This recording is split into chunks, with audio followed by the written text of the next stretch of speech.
A lot of people today look at the price of Bitcoin and say, nah, too expensive. But what's funny is back in 2017, 8 years ago, people were saying the exact same thing. They were looking at the price of Bitcoin, it was $10,000, and they said, I'm gonna pass, it's too expensive. In 2013, when Bitcoin hit $1,000 for the first time, guess what people said? Oh my God, Bitcoin is way too expensive. So there's a lesson in there somewhere.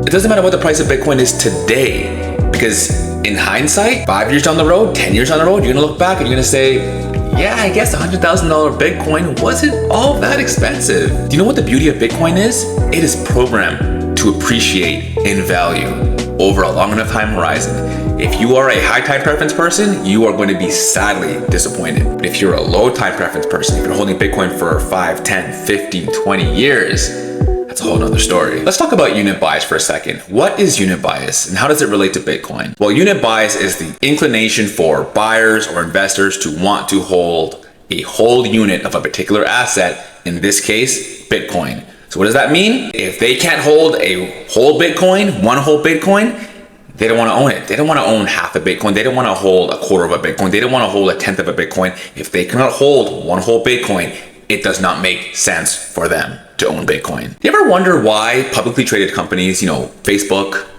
Google, Tesla, Amazon, the works, why do they offer stock splits? It's because the unit price of their stock becomes way too high.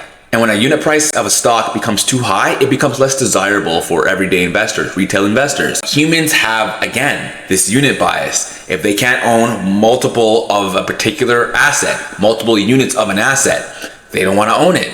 The idea of, even if they can hold one whole Bitcoin, the idea of only holding one Bitcoin seems like, what's the point? This is stupid.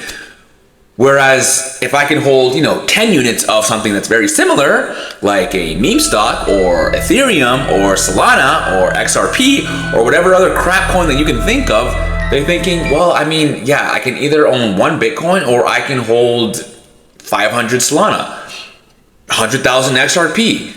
The list goes on, and that is the wrong way to think about Bitcoin. It's like going to the bank and asking for $100. The banker only has a $100 bill, and you're like, well, why would I want this $100 bill when I can have $25 bills? But it's still $100, so what, exactly. It makes absolutely no sense, and the same can be said about Bitcoin. It does not matter if you can only afford fraction. It doesn't matter if you have fractions of a Bitcoin or you only have one whole Bitcoin. It's the value that matters. Now back to Bitcoin. Bitcoin can be divided down to 8 decimal places, meaning you can buy fractions of a Bitcoin down to 8 decimal places. And a lot of people, they don't actually realize this. They think they have to buy one whole Bitcoin. Bitcoin is not the same as stocks. Yeah, with a stock, you have to buy a whole stock. You can't buy fractions of a stock. Well, you can in some instances, but for all intents and purposes, you can't buy a fraction of a stock. Bitcoin may be over $100,000 today, but if you want to buy $10 worth, $100 worth, $1,000 worth, you can do so. You do not have to buy one whole Bitcoin. The fact that Bitcoin is over $100,000 should not deter you from investing in the greatest asset in modern day history. And yes, I know $100,000 is a very large number. It is an inconceivable number to a lot of people around the world. But the number does not matter. It's only big because Bitcoin is being denominated in USD. If we denominate Bitcoin in Bitcoin, one Bitcoin equals one Bitcoin. One Bitcoin equals 100 million Satoshis. And there's gonna come a time where we are no longer denominating Bitcoin in USD. And at that point, I think people will finally start to understand it. But until that happens, it could be another 30, 40, 50 years before that happens. But until then, it does not matter what the USD value of Bitcoin is. It is completely and utterly irrelevant. In 10 years, nobody's gonna look back and think, man, $100,000 Bitcoin was so expensive, No, because in 10 years, Bitcoin may very well be $5 million USD per Bitcoin. And at that point, what is $100,000 Bitcoin? It's irrelevant, because if we look back to when Bitcoin was $10,000, does anybody even talk about the fact that Bitcoin was expensive at $10,000 USD? Absolutely not. $10,000 would be a dream. It would be a steal at today's prices. So the same will be said in 10 years. Bitcoin is only cheap when you're thinking about it in hindsight. But in the moment when you want to buy it today, it is extremely expensive. So you have to be forward looking when it comes to investing in Bitcoin, and you have to ignore the USD denominated value of Bitcoin. You need to stop thinking about Bitcoin in terms of its USD denominated value and think about Bitcoin in terms of its price appreciation. For example, if you bought $10,000 worth of Bitcoin back 6 months ago when Bitcoin was $50,000, Bitcoin has now doubled since then. So what would your ROI be? Your ROI would be 100%. You would have doubled your money. Are you thinking about the fact that you would have only had 0.2 Bitcoin? No! You're thinking, I 2x my money. I don't care if I have 0.01 Bitcoin, 0.01 Bitcoin, 0.5 Bitcoin. No, I had $10,000 6 months ago, and now I have $20,000. That's what you should be thinking about, and that's what so many people do not understand about Bitcoin. They think about the units. The units are irrelevant. No, it's the capital going into Bitcoin. That is what is relevant. Now, when Bitcoin reaches $1 million per coin in 2030, that seems to be the consensus. Your $10,000 investment that you made 6 months ago when Bitcoin was $50,000, when Bitcoin is $1 million, you now have $200,000. That is a 20x on your money. Again, does it matter that you only have 0.02 Bitcoins or 0.2 Bitcoin? Absolutely not. What matters is the price appreciation. You made a 2,000% increase in your money. That's what's important. Everything else is irrelevant. Let's lower our time preference even more. Let's just say you still have that $10,000 investment from 6 months ago when Bitcoin was $50,000. Now let's say you wait until 20 years. In 20 years, I could see Bitcoin at $10 million per coin in 20 years. It seems completely ridiculous, but again, in the world of Bitcoin, anything is possible. Why? Because the trend is going up and everything denominated in Bitcoin is trending to zero. So as the dollar decreases in value, it gets debased, Bitcoin is going to go up. So that $10,000 investment now becomes $2 million and you only held for 20 years. That's the power of Bitcoin.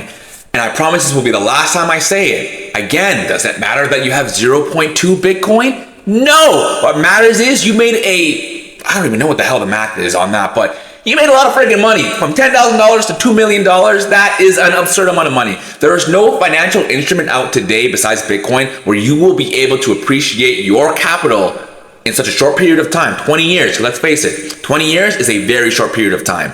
Nowhere on earth can you invest $10,000 and you can come out like a bandit with $2 million unless you invested into Nvidia like 6 years ago. But that's neither here nor there. So if you can think about Bitcoin in terms of an investment vehicle, nothing less, nothing more, or a savings vehicle, and forget the amount of units that you have of Bitcoin, believe me, you will be ahead of 99% of the world who doesn't quite understand what Bitcoin is all about. Forget the units of Bitcoin. Just know that you have a scarce asset and your investment is going to appreciate much more at a much more accelerated rate than a lot of the other financial instruments that are out there today, like gold, stocks, bonds, ETFs, all that stuff, real estate, you name it.